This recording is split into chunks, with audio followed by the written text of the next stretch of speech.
Hi friends, ఇవాళ మనం చేయబోయే రెసిపీ వినాయక చవితి స్పెషల్ పాల తాలికలు. దీనికి కావాల్సింది ఒక బౌల్ తీసుకొని ఒక కప్పు గోధుమ పిండి తీసుకోవాలి. ఒక కప్పు గోధుమ పిండిలో చిటికెడు సాల్ట్ వేసుకొని మనం కొంచెం కొంచెం వాటర్ వేసుకుంటూ పిండి ముద్దలాగా కలుపుకోవాలి. ఇలా కలుపుకున్న పిండి ముద్దకు కొంచెం నూనె రాసుకొని పిండిని అనేది సాఫ్ట్గా బాగా కలుపుకోవాలి. ఇలా కలుపుకున్న పిండిని మూతబెట్టి ఒక 15 మినిట్స్ నాననివ్వాలి. 15 మినిట్స్ తర్వాత పిండి అనేది బాగా నానిపోతుంది కాబట్టి పిండి మళ్ళీ ఒకసారి మూత తీసి ఒకసారి కలుపుకోవాలి. చపాతీ పీట తీసుకొని పిండిని అనేది బాగా కలుపుకోవాలి. కలుపుకునే పిండిని మనం సన్నగా రోల్ చేసుకోవాలి. ఇలా రోల్ చేసుకున్న పిండిని కొంచెం కొంచెం తీసుకుంటూ మనం తాలికలు తయారు చేసుకోవాలి. ఇది చపాతీ పీట పైన చేసుకోవచ్చు, చేతితోనే చేసుకోవచ్చు. చపాతీ పీట కన్నా చేతితో చేసుకుంటే తాలికలు అనేవి తొందరగా అయిపోతాయి. చాలా ఈజీగా తయారు చేసుకోవచ్చు. ఈ విధంగా తాలికలన్నీ రెడీ చేసుకోవాలి. మనకు తాలికలన్నీ రెడీ అయిపోయినాయి. మిక్సీ జార్ తీసుకొని ఒక ముప్పావు కప్పు గసాలు, ఒక హాఫ్ కప్పు వరిపిండి వేసుకోవాలి. గసాలు వరిపిండి కలిపి మిక్సీ పట్టుకుంటే మనకు గసాలు అనేది మెత్తగా దంగుతుంది. మనకు గసాల పిండి రెడీ అయిపోయింది. గసాల పిండిని మనం పక్కకు పెట్టుకోవాలి. స్టవ్ ఆన్ చేసి ప్యాన్ పెట్టి 2 స్పూన్స్ నెయ్యి వేసుకోవాలి. నెయ్యి కాగాక మనము కాజు వేసుకొని వేయించుకోవాలి. ఒక హాఫ్ కప్పు కాజు వేసుకొని వేయించుకోవాలి. ఇలా వేయించుకున్న కాజును పక్కకు పెట్టుకోవాలి. తర్వాత ఒక గిన్నె పెట్టుకొని 1 లీటర్ వాటర్ పోసుకోవాలి. లీటర్ వాటర్ పోసుకొని మూత పెట్టుకొని వాటర్ అనేటివి మసిలించుకోవాలి. వాటర్ అనేటివి మసిలాక మూత తీసేస్తే మనకు వాటర్ అనేటివి మసిలిపోయినాయి కాబట్టి ఈ మసిలిన వాటర్లోకి మనం తయారు చేసుకున్న తాలికలను ఒక్కొక్కటి వేసుకోవాలి. ఈ విధంగానే అన్ని తాలికలు వేసుకోవాలి. తాలికలు వేసుకున్న తర్వాత ఒకసారి కలుపుకోవాలి.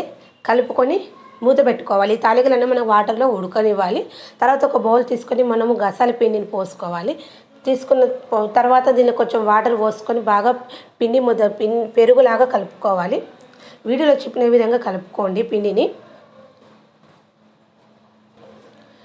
ఒకసారి మూత తీసి మనం తాలికలన్నీ చెక్ చేసుకోవాలి. ఉడికినాయా లేవా అని చూసుకోవాలి. మనకు చేతిని కట్ చేస్తే కట్ అవుతే మనకు తాలికలు అనేది ఉడికినట్టు. మనకి ఇంకా తాలికలు ఉడకలేదు కాబట్టి మళ్ళీ ఇంకా 2 మినిట్స్ ఉడికించుకోవాలి. 2 మినిట్స్ తర్వాత మళ్ళీ ఒకసారి చూసుకుంటే మనకు తాలికలని ఉడికిపోయినాయా లేదా తెలుస్తుంది. మనకు తాలికలు అనేవి ఉడికిపోయినాయి. మనం కట్ అయిపోయినాయి కాబట్టి తర్వాత 2 కప్స్ చక్కెర మనము కలుపుకున్న గసాల పిండిని పోసుకోవాలి. మనకు తాలికలను ఉడికాక 2 కప్స్ చక్కెర వేసుకోగానే వెంటనే మనం కలుపుకున్న గసాల పిండిని కలుపుకొని మూత పెట్టుకోవాలి. మూత తీసి మళ్ళీ ఒకసారి కలుపుకోవాలి. ఉండలు కట్టకుండా మళ్ళీ ఒకసారి కలుపుకొని ఒక 5 మినిట్స్ మూత పెట్టి ఉడికించుకోవాలి. ఉడికించుకున్న తర్వాత మనం ముందుగా వేయించుకున్న కాజుని వేసుకొని మళ్ళీ ఒకసారి కలుపుకొని మూత పెట్టుకోవాలి. స్వీట్ అనేది ఎంత బాగా ఉడికితే మనకు అంత టేస్ట్ బాగా వస్తుంది.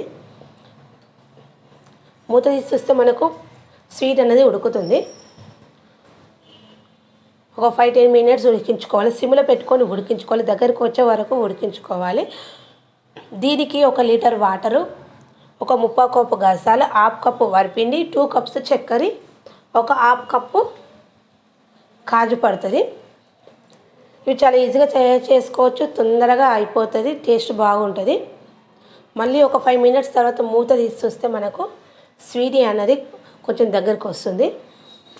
మళ్ళీ మూత పెట్టి ఒక 5 మినిట్స్ ఉడికించుకోవాలి. సిమ్లో పెట్టుకొని ఉడికించుకోవాలి. మూత తీస్తే మనకు స్వీట్ అనేది రెడీ అయిపోయింది. ఇలా తయారైన స్వీట్ను ఒక బౌల్లోకి తీసుకోవాలి.